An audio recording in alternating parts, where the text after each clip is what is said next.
चेतना ये क्यों लिया है? तुम्हारी हिम्मत कैसे हुई मुझे टोकने की? तुम बिल पे कर रहे हो सारे सामान का, मैं पे कर रही हूँ ना, मैं पैसे दे रही हूँ, तो मैं डिसाइड करूंगी इसमें क्या आएगा और क्या नहीं। मेरे को ना टोका मत करो, मेरी मर्जी में कुछ भी लूं। टोकने वाले आओ अब।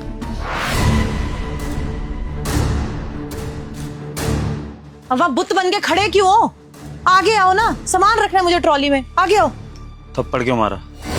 थप्पड़ क्यों मारा? क्योंकि तुमने अपनी लिमिट क्रॉस करी, इसलिए थप्पड़ मारा।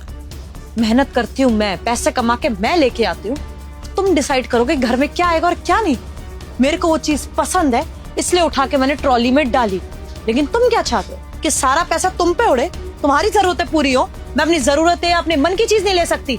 तुमने मुझे टोका इसलिए चाटा मारा। चेतना मैंने टोका नहीं था, मेरे कहने का मतलब ये था कि तुम वो सामान क्यों ले रही हो, उसकी जरूरत नहीं है, मैं ये कहना चाहता था। लेकिन तुमने पूरी बात सुनने से पहले मुझ पर हाथ उठा दिया सबके सामने। कोई मतलब है इस बात का? हाथ क्यों उठाया? प्यार से भी तो बोल सकती थी। और आखिरी बार बोल रही हूँ, ऐसे मैं कमाती हूँ घर में, मैं डिसाइड करूंगी क्या आएगा क्या नहीं। ऐसे मैं 10 डब्बे रख लूं, चाहे मैं पूरा मार्ट खरीद के रखूं या कुछ ना लेके आऊं, मेरी मर्जी। बाहर जाके मैं मेहनत कर रही हूँ तो मैं अपनी मर्जी से लूंगी चीजें। तुम मुझे टोकने वाले कोई नहीं होते हो, तो टोक रहे हो, मुझे गुस्सा दिला रहे हो, ऊपर से यहाँ पे सवाल जवाब कर रहे हो। तुम्हें क्या लगता है तुम मुझसे ऐसे सवाल जवाब करोगे तो मैं गिल्टी फील करूंगी? गलती तुम्हारी है, तुमने टोका है और तुम वो थप्पड़ डिजर्व करते थे। समझ आई है? चलो चुपचाप। चेतना बात जो भी हो, तुम इस तरह सबके सामने मुझे थप्पड़ नहीं मार सकती हो। सबने देखा है और अब तुम मुझ पर चिल्ला भी रही हो। सबको ये बताने की क्या जरूरत है कि मैं पैसे नहीं कमा रहा हूँ? अपनी पति की इस तरह से इज्जत उछाली जाती है क्या समाज में? मैं अपने पति की इज्जत उछाल रही हूँ? मेरे पति ने अपनी इज्जत बना के कब रखी है? 3 महीने से अपनी बीवी की कमाई पे ऐश कर रहा है और तुम्हारी कोई इज्जत करेगा? सोसाइटी के लोग भी आते हैं यहाँ पर, सबको पता है तुम क्या कर रहे हो और क्या नहीं, तो कोई इज्जत है नहीं तुम्हारी जो मेरी वजह से उड़ गई हो। और वैसे भी चाटा मारा था, हस्बैंड वाइफ की बात थी, सब लोग अपने काम में लग गए थे, किसी को फर्क नहीं पड़ने वाला था। लेकिन तुम्हारी तो मेल ईगो हर्ट होगी, तो तुमने सवाल जवाब करना शुरू कर दिया। तुम लगा तुम मुझसे पूछोगे तो मैं गिल्ट फील करके सॉरी बोलूंगी और तुम्हारी यहाँ पे रिस्पेक्ट बन जाएगी, है ना? यही सोचा होगा तुमने। देखो विभू, अब तुमने अपनी बहुत बेइज्जती करा ली, मेरी मत करवा। चलो चुपचाप सामान लेना है अब। नहीं चेतना, मुझे तुम्हारे साथ शॉपिंग नहीं करनी है। जब बिल तुमने ही भरना है तो शॉपिंग भी तुम ही करो, मैं जा रहा हूँ। कहीं नहीं जाने वाले तुम। यही तो चाहते थे ना कि तुम्हें कोई काम ही ना करना पड़े। मौका ही ढूंढ रहे थे तुम कि किसी बात से मैं गुस्सा हूँ, हाथ उठा दूं, चिल्ला दूं और तुम मुंह बना के यहाँ से निकल जाओ। यही तो कर रहे हो पिछले 3 महीने से। मेरे को तो ये भी लगता है कि जो तुम्हारी जॉब गई है ना, वो कंपनी बंद नहीं हुई है, तुमने जॉब छोड़ी है। क्यों? क्योंकि तुम्हारी बीवी कमाई ही रही है। यही तो लाइफ चाहते थे ना तुम, कि तुम आराम से घर में एसी में बैठो और तुम्हारी बीवी करे मेहनत, खाना भी बना के जाए, मेहनत भी करे, पूरा घर भी संभाले, पैसे भी लेके आए। यही लाइफ सेट कर रखी है ना तुमने अपने लिए। मैं ऑफिस जाती हूँ, तुम पीछे से आराम से टीवी देखते हो, एसी चलाते हो, बिजली का बिल कौन भर रहा है? मैं भर रही हूँ। तुम क्या कर रहे हो? बस बैठे हो। यही लाइफ है, मजा आ रहा है, इसलिए ना तुम इंटरव्यू देने जा रहे हो। मुझे तो ये भी लगता है कि तुम जो इंटरव्यू का बोल के जाते हो ना कि यहाँ इंटरव्यू देने जा रहे हो, वहाँ कहीं नहीं जाते, अपने दोस्तों के साथ आवारागर्दी करने जाते हो। तभी तो मुझसे पैसे मांग के जाते हो, 1000 रुपए दे दो, 3000 दे दो, 2000 दे दो, दूर जाना है इंटरव्यू के लिए, कपड़े लेने हैं। ये तो खर्चा भी मैं उठाऊं और मैं डिसाइड भी नहीं कर सकती कि घर में क्या आएगा और क्या नहीं। फिर उसके बाद तुम नखरे दिखा रहे हो मुझे। विभोर, तुम्हें मेरे साथ चलना पड़ेगा। फ्री में ना चीजें नहीं मिलती कि घर में बैठे रहो और खाना भी मिल जाए और सारी चीजें मिल जाए। ये सारे काम ना तुम्हें ही करने पड़ेंगे अगर पैसे नहीं कमा के लेके आ सकते। अगर इतना ही तुम्हें शौक है ना, मैं तुम्हें बोलूं ना और तुम्हारी रिस्पेक्ट बनी रहे, पैसे कमा के लेके आ जाओ, फिर घर में जो आएगा वो तुम डिसाइड कर लेना, लिस्ट तुम बना लेना। लेकिन जब तक मैं कमा के लेके आ रही हूँ, मेरी चलो। समझ आई है? चलो अब।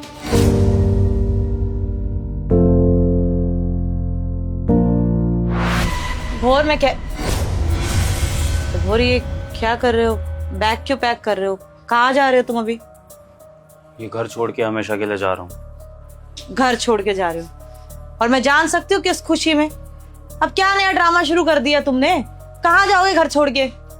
जो मेरे साथ हुआ है ना चेतना, उसके बाद भी अगर मैं इस घर में रुक गया तो शायद मैं खुद से नजरें मिला नहीं पाऊंगा। क्योंकि इंसान की सेल्फ रिस्पेक्ट भी तो होती है ना। तो अपने सेल्फ रिस्पेक्ट की खातिर मैं इस घर को छोड़ रहा हूँ। तुम वो मार्ट वाली बात को लेके बैठे हो क्या? पर तो विभोर, उसमें तुम्हारी गलती थी ना। मैं इस घर में कमा के लेके आती हूँ। अब मैं इतना भी नहीं कर सकती कि मैं अपनी मर्जी से चीजें ले लूं। अरे मुझे वो चीज पसंद थी, मैंने कार्ट में डाल दी, तुम होते कौन हो मुझे बोलने वाले? तुम्हारे लिए शायद ये छोटी बात होगी चेतना, क्योंकि तुम थप्पड़ मारने वाली थी, लेकिन जिसने थप्पड़ खाया होता है ना, उसके दिल से पूछो उस पर क्या बीतती है। सबके सामने चाटा मारा था तुमने, हर कोई घूर के देख रहा था। और चेतना, यही थप्पड़ अगर मैंने तुम्हारे मार दिया होता तब तुम ये मान लेती छोटी बात, तब तुम्हारे लिए इशू नहीं होता। तब पता है तुम क्या करती चेतना? तुम शायद चिल्ला देती और तुम्हारे सपोर्ट में 10 लोग उतार आते, क्योंकि उनको ऐसा लगता कि एक मर्द औरत के साथ कोई बदतमीजी कर रहा है, चाहे फिर वो उसका पति ही क्यों ना हो। लेकिन औरत ने अगर चाटा मार दिया तो ये समाज के लिए, तुम्हारे लिए बहुत छोटी बात है। और मैंने रिएक्ट नहीं किया, ये मेरी गलती है चेतना। तुमने ठीक कहा, गलती है मेरी, लेकिन वो नहीं जो तुम मुझे बता रही थी, वो जो मैंने रिएक्ट नहीं किया। क्योंकि शायद अगर मैं उस टाइम कुछ बोल लिया होता ना, तो 4 लोगों के आगे मुझे शर्मिंदगी नहीं महसूस करनी पड़ती। लेकिन मैं तब नहीं बोल पाया था, पर अब बोल रहा हूं। और अब मैं तुम्हारी ये बदतमीजी सहूंगा नहीं। जा रहा हूं मैं ये खर्चा। और हस्बैंड वाइफ के बीच में ना ये सब चलता रहता है। अब गुस्सा आया तो मैंने हाथ उठा दिया, तो क्या हो गया? तुम्हें भी गुस्सा आता है, तुम भी चिल्ला देते हो, तुम भी गुस्सा कर देते हो, सबकी लड़ाइयाँ होती है, तो उसमें इतना ओवर रिएक्ट कर क्यों रहे हो? अरे तो क्या हो गया?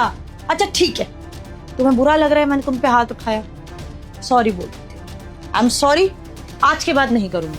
लेकिन प्लीज ये ड्रामा करने की जरूरत नहीं है, रखो अपना बैग अंदर। जितना तुम्हारी इज्जत करता हूं उसका मतलब ये नहीं है कि जो तुमने किया है वो मैं नहीं कर सकता हूं। तुमसे ज्यादा जान है इन हाथों में, और अगर मैंने तुम्हें एक थप्पड़ मार दिया ना चेतना, तो हो सकता है कि तुम्हें सीरियस इंजरी हो जाए। लेकिन चेतना, तुम्हारा थप्पड़ मैंने इसलिए सहा क्योंकि मैं तुम्हारी इज्जत करता हूं, तुमसे प्यार करता था।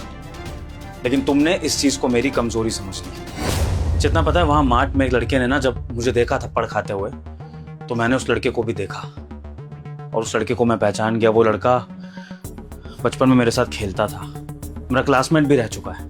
वो अलग बात है कि हमारी बात नहीं होती है, लेकिन आज उसने जो चीज देखी वो जाकर जब अपनी कम्युनिटी में बताएगा, हमारे स्कूल के पुराने दोस्तों को बताएगा कि यार ये विभोर कैसा हो गया है, अपनी पत्नी से थप्पड़ खा रहा है और कमा भी नहीं रहा है, तो क्या इज्जत रह जाएगी मेरी? चेतना, जब मेरी पत्नी ना घर में मेरी इज्जत कर सकती है ना बाहर मेरी इज्जत कर सकती है, तो मुझे ऐसी पत्नी के साथ रहना क्यों है?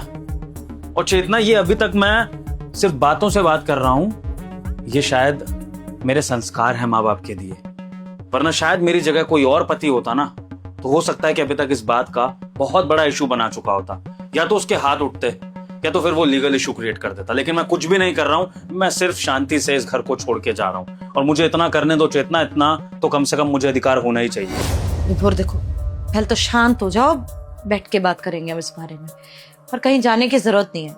मैंने गलत किया है, मुझे मेरी गलती का एहसास है, आई एम सॉरी। लेकिन तुम भी समझो ना, पिछले 3 महीने से सारी जिम्मेदारियां मुझ पे आ चुकी है। पहले मैं आराम से सारे पैसे अपने ऊपर उड़ाती थी, कुछ खरीदना हो कुछ करना हो कर सकती थी, लेकिन अब मैं पार्लर तक नहीं जा सकती, कुछ नहीं करा सकती, क्योंकि मेरे को घर की जिम्मेदारियां उठानी है। बिजली का बिल इतना आता है, गर्मी है तो, अरे मकान मालिक ने किराया तक बढ़ा दिया। फ्रस्ट्रेट हो चुकी हूँ मैं, फ्रस्ट्रेशन में गुस्सा आया तो तुम पे हाथ उठ गया, आज के बाद नहीं उठेगा। मैं सॉरी बोल तो रही हूँ। बार बार कमाने का ये ताना क्यों देती हो मुझे? नहीं कमा रहा पिछले 3 महीने से, जानता हूं। तो 4 साल की शादी में तुमने कितना कमा लिया? तुमने भी तो पिछले 3 महीने से कमाना शुरू किया ना, क्योंकि मैं नहीं कमा पा रहा। इससे पहले तुम हाउसवाइफ थी ना, 10 बार मुझे भी फ्रस्ट्रेशन होती थी बाहर के कामों से, मैंने तुम पे हाथ उठाया। मेरा पॉइंट समझने को रेडी नहीं हो। मुझे दिक्कत इस बात से है कि तुम एज अ पार्टनर मुझ पे हाथ नहीं उठा सकती हो, ना मुझे उठाना चाहिए तुम पर, ना तुम मुझ पे उठा सकती हो कि कमा नहीं देते, कोई बात नहीं, फ्रस्ट्रेशन हो गई, ये हो गया वो हो गया। चेतना, तुम्हारे लिए थप्पड़ शायद आम बात हो सकती है, लेकिन मेरे लिए ये मेरी डिसरिस्पेक्ट है, और जहां मेरी डिसरिस्पेक्ट होगी चेतना, वहां मैं नहीं रहूंगा, चाहे फिर वो मेरी शादी ही क्यों ना हो। मुझे नहीं निभानी ऐसी शादी जहां पर पत्नी को थप्पड़ मारना बहुत ही आम बात लगती है। और चेतना, जब तक तुम्हें तुम्हारी गलती का एहसास नहीं होगा, मैं इस घर में वापस कभी नहीं आऊंगा। इस घर में क्या, मैं तुम्हारी जिंदगी में भी कभी वापस नहीं आऊंगा, अगर तुम्हारा यही एटीट्यूड रहा तो। और अगर तुम्हें तुम्हारी गलती का एहसास होता है, अगर मुझसे माफी मांगती हो और वादा करती हो कि आइंदा से मुझसे तमीज से रहोगी, तो फिर मैं इस रिश्ते को कंटिन्यू करने के बारे में सोच सकता हूं। आ गई समझ में? विभोर आई एम सॉरी, मैं अपनी गलती एक्सेप्ट कर रही हूँ ना, प्लीज आई एम सॉरी, मैं आज के बाद नहीं करूंगी। विभोर प्लीज रुक जाओ ना, मत करो ये सब प्लीज। बस जाने से पहले एक ही बात कहना चाहूंगा चेतना, हम मर्दों की भी इज्जत होती है। विभोर मेरी बात सुन, विभोर विभोर प्लीज, विभोर मैं सॉरी बोल तो रही, विभोर।